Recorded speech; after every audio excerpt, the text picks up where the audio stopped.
On her second official trip to Chad as UNICEF Goodwill Ambassador, Mia Farrow arrived here to witness firsthand the devastating effects of years of drought on the country's children.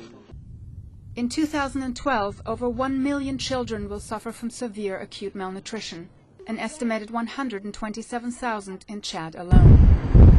For years, Chad has endured conflict and instability, and the effects are clearly visible. The impact on the country's health system, devastating. In addition, access to safe drinking water and sanitation services is among the lowest in the world, causing diarrhea and with it, malnutrition. In Mao, a small town in western Chad, Ms. Farrow visited a therapeutic feeding center. She spoke to the many mothers and held their malnourished children. Many of the mothers had similar stories. The child had diarrhea, fever, and scabs on his head, so I took him to the Bira Health Center. They gave him 2 injections and sent me to the Tula Health Center, where they diagnosed severe malnutrition, and they sent me here. Like our son, many children are now getting better, thanks to the intensive care given at the center. But millions of children are at risk of severe malnutrition due to an emerging food and nutrition crisis in the Sahel. This little girl, fortunately, is on the mend.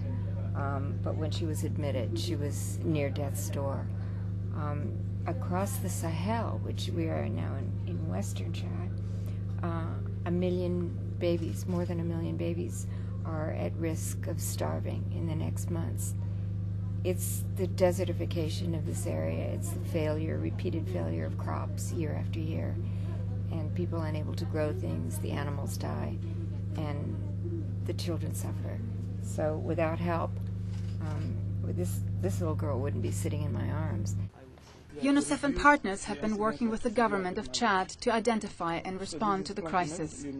Last year alone, 68,000 children under 5 were treated for severe acute malnutrition through therapeutic feeding centers like the one in Mao.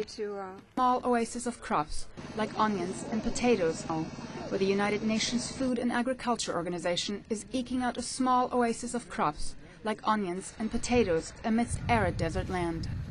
Ms. Farrow left Mao with an urgent plea to the world to respond to a crisis that UNICEF fears may only get worse.